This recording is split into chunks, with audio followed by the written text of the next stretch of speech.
Today, we celebrate individuals whose vision, dedication, talent, and hard work helped shape St. Lucia's tourism industry into what it is today.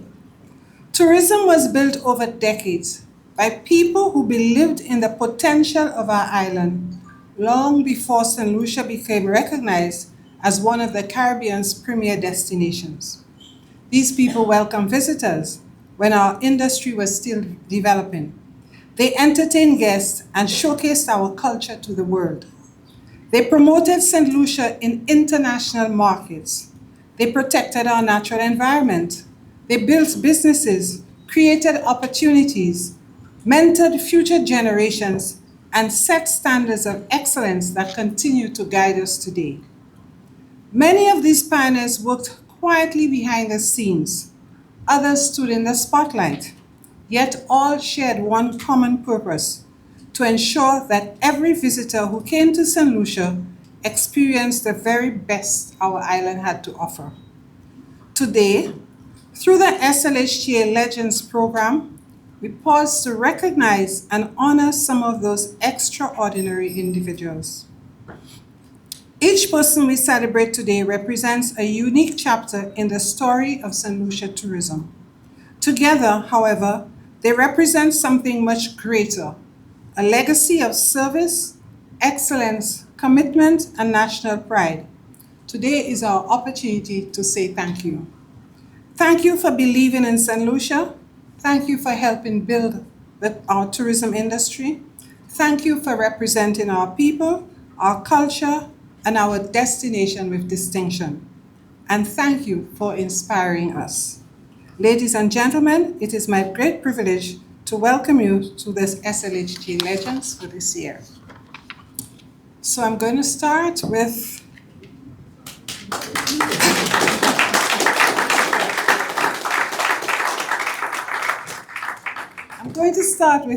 Gregory Piper. There's some individuals whose names become so closely associated with what they do that the two become inseparable. For many St. Lucians, the name Piper is one such example. Growing up in St. Lucia, when you heard the word Piper, you immediately thought of music. During Carnival, when the energy was building and the crowd was ready for the band to come alive, you would hear the cry, "Piper, Piper." In our hotels and resorts, when the music was at its very best, the dance floor was full, the party was swinging. Someone would inevitably shout, "Piper, Piper." That means the music was good. His name became part of our musical vocabulary, but every legend has a beginning. Gregory Piper was born and raised in the community of Marcia, where as a young man, he developed a passion for the steel pan. Under the mentorship of Gregory Shining Emmanuel, he learned to play both the tenor and double tenor steel pans, laying the foundation for what would become an extraordinary musical journey. Fate would place another influential figure in his path. His neighbor, Randolph Beckles, then band director of the Royal St. Lucia Police Band, recognized his potential and facilitated his entry into the police band in 1969 as a band apprentice. It was there that Gregory's musical horizons expanded even further. Under the guidance of Rudolph Toto Charles and Carlos Spins, both distinguished musicians and former directors of the Royal St. Lucia Police Band, he mastered the clarinet and saxophone, adding to his already impressive talents as a steel pan musician. By this time, Gregory Piper was not merely learning music, he was becoming music. In 1979, he formed the Reasons Orchestra, a band that would go on to become St. Lucia's premier dance band for more than 2 decades. Throughout the 1980s and 1990s, Reasons toured extensively across the Caribbean, North America, and Europe, performing at major musical festivals and proudly showcasing the sounds and culture of St. Lucia to international audiences. Yet, despite his international success, Gregory never lost sight of the importance of entertaining visitors at home. Whether performing as a solo artist or leading Reasons Orchestra, he became a fixture of St. Lucia's tourism and entertainment landscape. Night after night, visitors and locals alike flocked to venues across the island to experience the unmistakable sound of Piper and Reasons. For many a night at the St. Lucian Hotel, and I'm going to call places that you may not even know of, VG Beach Hotel, Cari Blue, Malabar Beach, Halcyon Beach Club, or any of the island's leading resorts, it was not complete without dancing to Piper and Reasons. One would say that dancing to Reasons was reason enough to put on your dancing shoes and head out for an unforgettable evening. Piper and Reasons became more than entertainers. They became an attraction to the island. People came here to listen to Reasons and Piper, especially people from the Caribbean. Beyond his success as a performer, Gregory Piper has also distinguished himself as one of St. Lucia's premier musical arrangers. For more than 50 years, he has arranged music for concert bands, military bands, string ensembles, and numerous other musical productions, helping to shape and elevate the island's musical landscape. His expertise has also been recognized throughout the region. For the past 20 years, he has served as an adjudicator for steel pan competitions in St. Lucia, Antigua, St. Vincent, the Grenadines, Barbados, and Dominica. His achievements have been recognized through numerous prestigious awards, including the St. Lucia Medal of Merit, the St. Lucia Long Service Cross, the Police Long Service Medal, and recognition as a Paul Harris Fellow, one of Rotary International's highest honors. But perhaps Gregory Piper's greatest achievement is the joy he has brought to countless people through his music. For decades, he has entertained us, inspired us, represented our country and tourism abroad. Today, we celebrate not only an accomplished musician, arranger, and leader, but a cultural ambassador whose talent has enriched our nation and enhanced the experience of visitors from around the world. It is therefore with great pride and deep appreciation that we recognize Gregory Piper as one of the SLHTA's legends in honor of his outstanding contribution to entertainment and to St. Lucia's tourism industry. Ladies and gentlemen, please join me in saluting a true St. Lucian legend, Gregory Piper.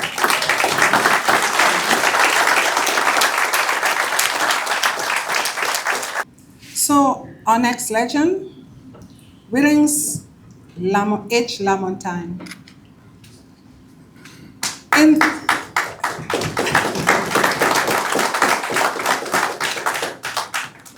In those early days, when this industry was still in its infancy, the leadership of our major resorts rarely reflected the people of our soil. But leadership, as our next legend has proven, is not defined by background, but by performance, character, and unwavering integrity. It is my distinct honor to introduce a man who did not just witness the birth of St. Lucian hospitality, he led it. Mr. Willings H. Lamontagne, a trailblazer at the Halcyon chain of hotels, Halcyon Days, now Coconut Bay, Halcyon Sands, which was located at VG Beach, and Halcyon Beach Club, which is currently Sandals Halcyon. His career is linked to the Halcyon properties, which served as the cornerstone of our hotel sector in the 1970s. When the Halcyon Days Hotel stood as the first major resort on the island, Willings returned to St. Lucia and began his journey there in 1973 as a catering manager. This was an era where executive roles were almost exclusively held by non-nationals. Shortly thereafter, he was appointed food and beverage manager, and by 1975, he had risen to senior assistant manager, overseeing the operations of a 550-room resort. His success at Halcyon Days paved the way, and he was soon appointed general manager of the Halcyon Sands Hotel, where he turned budgets into financial success while ensuring complete guest satisfaction. By 1979, he took the helm as general manager of the 180-bed Halcyon Beach Club, thus operating at the highest level of executive excellence. Willens was an architect of excellence. He took the lessons from these early successes and applied them across the Caribbean, from the business hotels of Trinidad to the luxury yachting culture of Marigot Bay. He became the go-to executive for complex operations, serving as the human resource director for the opening of the Jalousie Plantation Resort in 1992, where he was responsible for the complete staffing and welfare of over 400 employees. He understood that for Saint Lucia to remain a world-class destination, we needed to invest in our greatest resource, our people.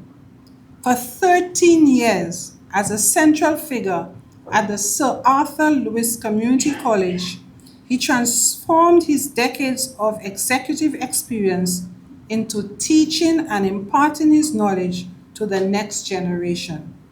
Let us celebrate him for his pioneering spirit, his executive brilliance, and his lifelong commitment to the development of our hospitality family.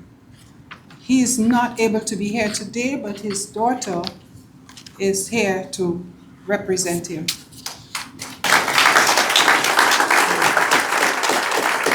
The story of steel pan music in Saint Lucia is inseparable from the story of Gregory Emmanuel, an iconic pan player, arranger, tuner, composer, musical writer, mentor, band leader, and I could go on, and cultural advocate whose influence has shaped generations of musicians and enriched the cultural identity of our nation. While many may know and celebrate Gregory Shannon Emmanuel for his extraordinary contribution to the development of steel pan music, today we recognize another equally important aspect of his legacy, his remarkable contribution to St. Lucia's tourism industry. During the formative years of tourism in St. Lucia, long before social media campaigns and digital marketing, destinations were promoted through people, culture, and authentic experiences. And few individuals promoted St. Lucia more effectively than Gregory Shannon Emmanuel. At a time when steel pan orchestras were among the major attractions at hotels throughout the island, visitors from around the world gathered nightly to experience the unmistakable sound of St. Lucian steel pan music. And at the center of that experience stood Shining and the Diamond Steel Orchestra. Whether performing at resorts, cultural events, or national celebrations, Shining and Diamond Steel captivated audiences with their talent, energy, and professionalism. Visitors and St. Lucians alike flocked to hear them perform, and through every performance, they shared a piece of St. Lucia's soul. They were more than musicians, they were ambassadors. Beginning in 1974, Gregory Emmanuel and Diamond Steel partnered with the St. Lucia Tourist Board in representing the island at travel trade shows, tourism promotions, and cultural showcases across the globe. Their journeys took them to Germany, Switzerland, the UK, the United States, Canada, and destinations throughout the Caribbean, where they proudly carried the St. Lucian flag and introduced international audiences to the richness of our culture, Particularly noteworthy were the appearances at events organized by the then German Council, Bund Ludwig. Through open-air concerts, cultural fairs, and tourism showcases throughout Germany, Diamond Steel helped strengthen St. Lucia's visibility in what was then one of the island's most important international tourism markets, simply because we had this hotel, Caribou, which you remember was German. Wherever they traveled, Gregory understood that every performance represented more than music. It represented St. Lucia. While audiences were captivated by the rhythm and artistry of the steel pan, they were also being introduced to the island's culture, people, heritage, and tourism offerings. Promotional materials highlighting St. Lucia's attractions and hospitality were often distributed alongside these performances, creating a powerful blend of culture and destination marketing. Shining, as he's affectionately called, and Diamond Steel represented St. Lucia at the Caribbean Music Festival at Radio Music Hall in New York in 1981, the World Steel Band Music Festival, the Caribbean Panorama Competition, and at the United Nations during St. Lucia's 26th independence celebration. Every appearance served as an opportunity to showcase the creativity, talent, and cultural excellence of St. Lucians while elevating the profile of our destination before international audiences. Through his vision, passion, and dedication, Diamond Steel Orchestra became one of St. Lucia's most effective cultural ambassadors, helping to position the island as a destination where visitors could experience not only breathtaking natural beauty, but also a vibrant and distinctive cultural heritage. His impact extends far beyond the stages on which he performed. It can be heard in the music of the countless musicians he mentored. It can be seen in the continued growth of steel pan culture throughout St. Lucia, and it can be felt in the pride with which St. Lucians celebrate their cultural traditions today. Gregory Shining Emmanuel's name has become synonymous with excellence, perseverance, creativity, and national pride. Today, we proudly honor a man whose talent helped introduce St. Lucia to the world and whose legacy continues to resonate through every note of steel pan music placed across our island. Ladies and gentlemen, please join me in celebrating and recognizing Gregory Shining Emmanuel as an SLHTA legend for his outstanding contribution to St. Lucia's music and tourism industry. There are individuals who leave their mark through the buildings they construct, the businesses they create, or the positions that they hold. Then there are some whose legacy can be found in something more enduring, the positive changes they inspire, and the better future they help create. Today we honor one such individual, Carl Ryan Hunter. For more than 3 decades, Carl Ryan Hunter has dedicated his professional life to advancing sustainability within St. Lucia's hospitality industry. Throughout much of that time, he has been closely associated with Anse Chastanet and Jade Mountain Resorts, where he helped shape an approach to tourism that demonstrated that environmental responsibility and operational excellence can work hand in hand. Carl's contribution to sustainability has never been about grand statements or lofty ambitions. It has been about action. It has been about implementation. It has been about finding practical solutions that deliver measurable and lasting results. Drawing upon his background in engineering and estate management, Carl brought a unique perspective to sustainability. He understood that environmental goals are most effective when they can be integrated into the daily operations of a business, maintained over time, and continuously improved. Under his leadership and guidance, a wide range of sustainability initiatives were introduced and expanded. These included water conservation and resilience programs, energy efficiency measures, improved waste separation and management systems, harvested water projects, environmental and educational initiatives, the reduction of single-use plastics, the introduction of glass bottled water services and hydration stations, enhanced local sourcing programs, and improved operational efficiencies throughout resort operations. Yet, perhaps one of Carl's greatest achievements was ensuring that sustainability was not hidden behind the scenes. Instead, it became a part of the guest experience. Visitors were invited to learn, engage, and participate through organic farm tours, tree planting initiatives, conservation activities, invasive lionfish awareness programs, marine cleanup programs, and behind-the-scenes sustainability experiences. Through these initiatives, guests gained a deeper understanding of St. Lucia's natural environment and the role that responsible tourism can play in protecting it. In doing so, Carl helped demonstrate that sustainability is not simply a responsibility.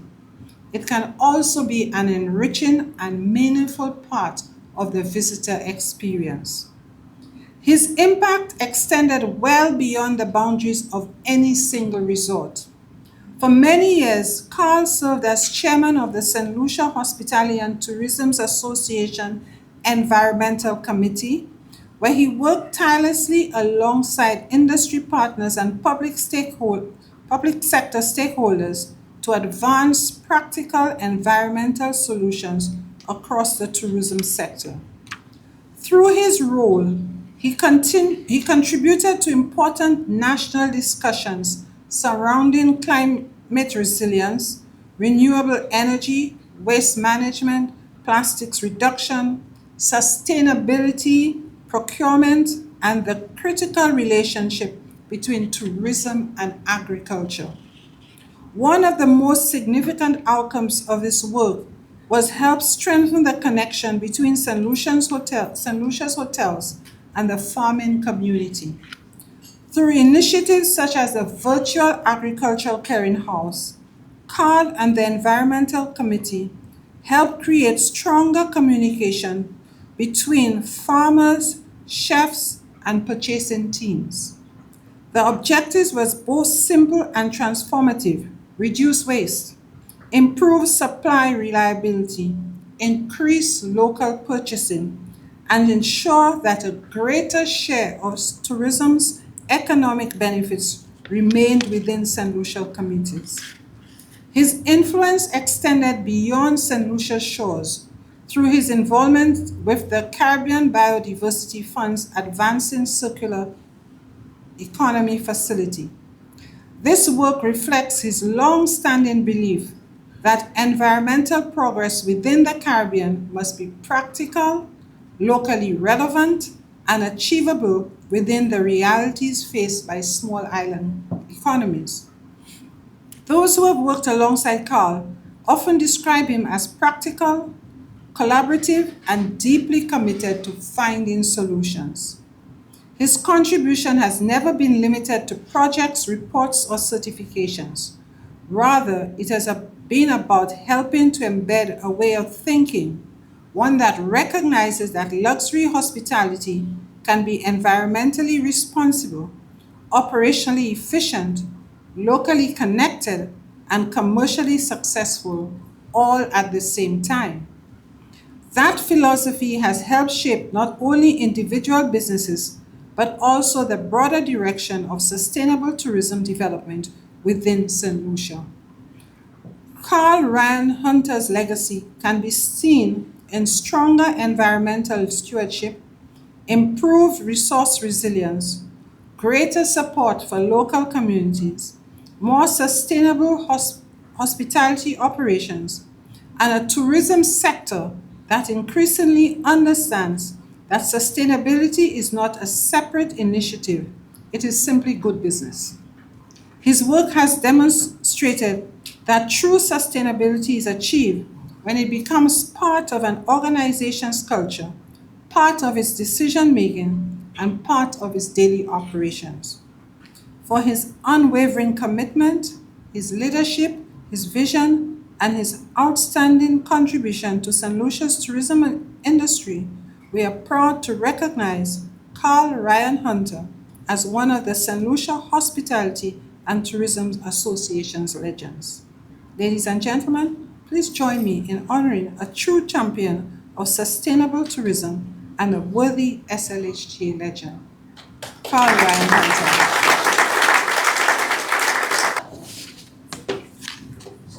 And today, our final recipient, Joseph Lambert.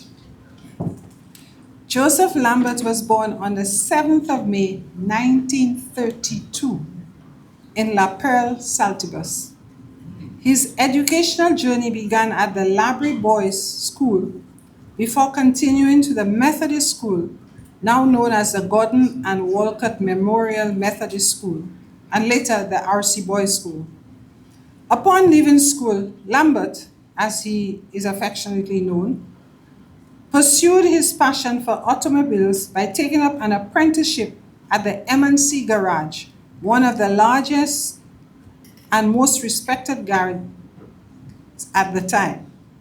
It was there that he developed the technical skills and mechanical knowledge that would later serve him.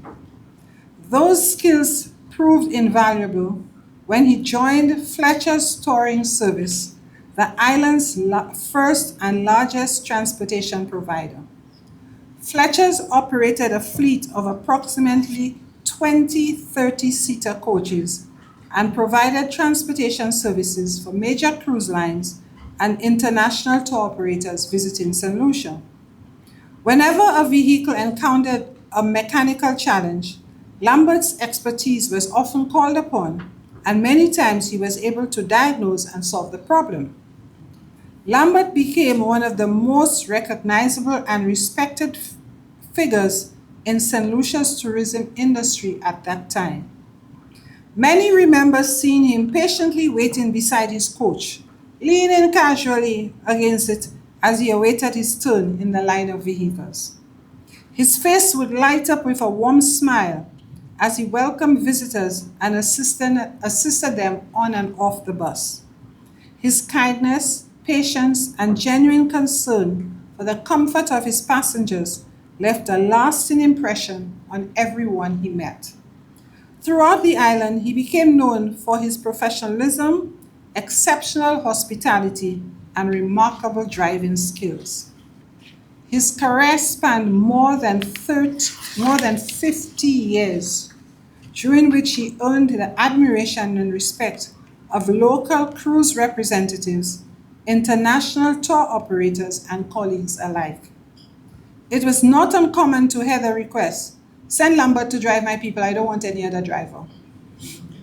A testament to the confidence and trust that so many placed in him.